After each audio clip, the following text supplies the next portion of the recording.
Kerapu hibrid adalah hasil persilangan antara spesies kerapu yang dikembangkan untuk meningkatkan pertumbuhan, ketahanan penyakit, dan kualitas daging dalam budidaya. Teknologi hibridisasi membutuhkan identifikasi genetik yang akurat untuk memastikan kemurnian persilangan, mengetahui hubungan kekerabatan, dan memverifikasi sifat unggul yang diwariskan.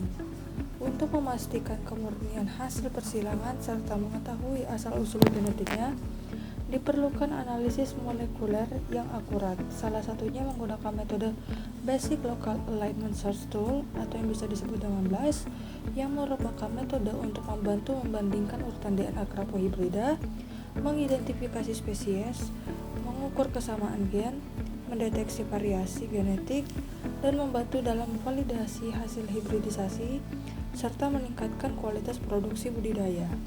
Beberapa jenis kerapu hybrid yang telah berkembang saat ini diantaranya kerapu hybrid hasil persilangan antara kerapu macan Epinephelus fuscoguttatus dan kerapu kertang Epinephelus lanceolatus yang dikenal dengan kerapu cantang. Yang kedua ada kerapu hybrid hasil persilangan antara kerapu macan Epinephelus fuscoguttatus dan kerapu batik Epinephelus polypecadion yang dikenal dengan kerapu cantik. Dan yang terakhir ada kerapu hybrid hasil persilangan antara kerapu tikus Chromileptes altifelis dan kerapu kertang Epinephelus lanceolatus yang dikenal dengan kerapu pustang. Pada kasus pertama terdapat Epinephelus fuscoguttatus yang dikawin silangkan dengan Epinephelus lanceolatus atau yang biasa disebut kerapu cantang. Ikan kerapu ini merupakan hasil persilangan antara kerapu macan betina Epinephelus fuscoguttatus dan kerapu kertang jantan Epinephelus lanceolatus. Menurut Sanyago 2020, ikan ini memiliki potensi pasar besar karena nilai gizi dan ekonominya yang tinggi.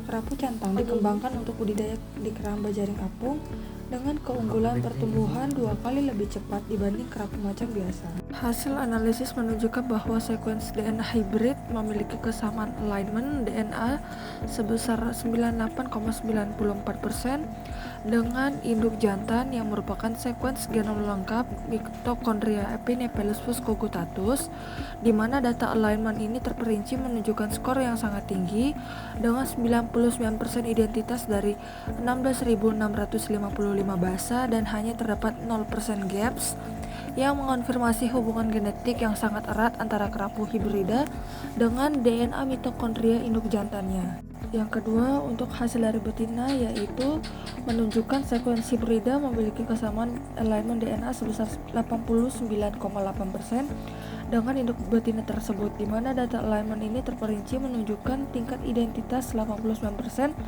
dari 15.856 basa dengan 0 gaps, di mana perbandingan ini melengkapi temuan sebelumnya yang menunjukkan bahwa genom mitokondria hibrida lebih dominan mewarisi karakteristik dari induk jantan yang sesuai dengan pola pewarisan mitokondria dari sisi maternal. Namun dalam kasus ini terjadi penyimpangan atau hasil yang berbeda.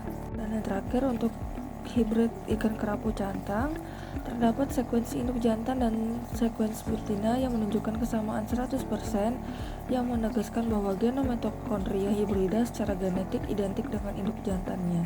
Berikut pohon filogenetik yang menempatkan sekuensi hibrida dalam satu kelompok genetik yang sangat dekat dengan Epinephelus fuscoguttatus, yang artinya kerapu hibrida ini memiliki genom mitokondria yang diwarisi atau identik dengan spesies induk jantannya. Nah, untuk keunggulannya, kerapu cantang memiliki laju pertumbuhan yang relatif lebih cepat 2 kali lipat dibandingkan induk betinanya, serta lebih adaptif dan tahan penyakit daripada kedua induknya. Di mana menurut Sutarmat dan Yuda pada tahun 2013, ikan ini menunjukkan toleransi yang tinggi terhadap perubahan lingkungan, pertumbuhannya lebih baik yaitu 2,29 gram per hari, dan efisiensi konversi pakan yang unggul pada ukuran lebih besar dibandingkan kedua induknya, sehingga karakter ini mendukung budidaya komersial dengan potensi ekonomi yang tinggi. Kita lanjut ke kasus yang kedua, yaitu kawin persilangan antara Epinephelus fuscoguttatus dan Epinephelus polypecadion yang menghasilkan ikan kerapu cantik, di mana ikan ini merupakan hasil persilangan antara betina kerapu macan dan jantan kerapu batik. Menurut Muzaki 2016, ikan ini menunjukkan pertumbuhan dan sintasan yang lebih baik dibandingkan kerapu macan serta kerapu batik, dengan karakteristik morfometrik yang cenderung mirip kerapu jantan. Heterozigositas genetiknya 0,556 hingga 0,600 lebih tinggi daripada induknya serta mendukung perkembangan marikultur.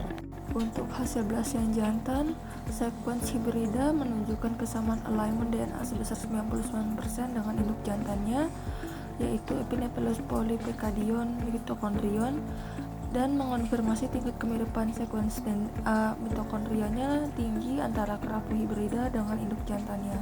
Untuk hasil belas betinanya menunjukkan kesamaan alignment DNA yang sangat tinggi juga, yakni 99%, dan secara spesifik data alignment menunjukkan identitas yang hampir sempurna. Dan terakhir, untuk hasil hibridnya, analisis genetik molekuler menunjukkan bahwa kerapu hibrid tersebut secara signifikan lebih mirip dengan induk betina meskipun terdapat kesamaan 99% untuk kedua induk tersebut, di mana secara kuat BLAS memverifikasi bahwa genom hibrida memiliki identitas 99% dengan sekuens genom mitokondria induk betina.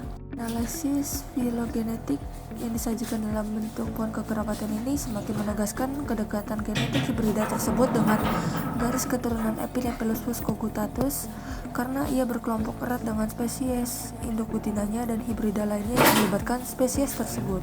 Dan untuk keunggulannya, kerapu hibrida cantik ini memiliki pertumbuhan larva dan benih yang lebih baik serta sintasan yang lebih tinggi dibandingkan induk betina, kerapu macan, dan kerapu batiknya, di mana menurut Muzaki et al. 2016, larva mencapai 6,24% atau 0,78% dari macan dan 0,19% dari batik.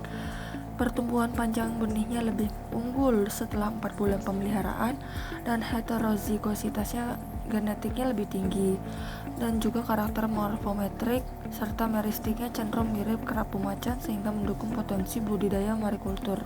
Dan kasus terakhir yaitu perkawinan silang antara Chromileptes altivelis dengan Epinephelus lanceolatus yang menghasilkan ikan kerapu kustang, di mana ikan kerapu kustang ini merupakan hasil hibrida yang dikembangkan untuk meningkatkan produksi dan kualitas benih kerapu melalui hibridisasi sebagai bagian dari diversifikasi komunitas budidaya laut. Untuk hasil analisis belas pada jantannya ini menunjukkan bahwa sekuens DNA mitokondria dari kerapu hibrida memiliki tingkat kesamaan alignment DNA sebesar 95% dengan sekuens dari induk jantannya. Jadi secara genetik, kerapu hibrida tersebut memiliki kemiripan yang sangat tinggi, yaitu 95% dengan induk kerapu jantannya. Selanjutnya, untuk hasil analisis betinanya menunjukkan kesamaan yang sangat tinggi, yaitu 99,80%, di mana tingkat kesamaan ini konsisten dengan fakta bahwa DNA mitokondrianya umumnya diwariskan dari induk betina daripada DNA pada induk jantan sebelumnya. Dan untuk hasil hibrid, hasilnya itu antara perbandingan DNA induk jantan dengan induk betina menunjukkan tingkat kesamaan alignment 100%, yang artinya sekuens DNA mitokondria dari kedua induk tersebut identik. Secara keseluruhan dari data BLAS dan pohon filogenetik ini menunjukkan bahwa kerapu hibrida tersebut memiliki sekuens DNA mitokondria yang hampir identik dengan induk betinanya, dan kedua spesies induk tersebut memiliki DNA yang identik. Untuk keunggulannya, kerapu kustang ini menunjukkan hibrid vigor dengan pertumbuhan yang lebih cepat dan karakteristik yang unggul dibandingkan induk betina dan jantannya, di mana menurut Kau et al. 2024, hibrida ini memiliki laju pertumbuhan akseleratif, kualitas dagingnya superior, dan nilai ekonomi yang tinggi melalui persilangan antar genus yang mengatasi keterbatasan pertumbuhan lambat pada kerapu tikus. Teman, terima kasih sudah menonton videonya.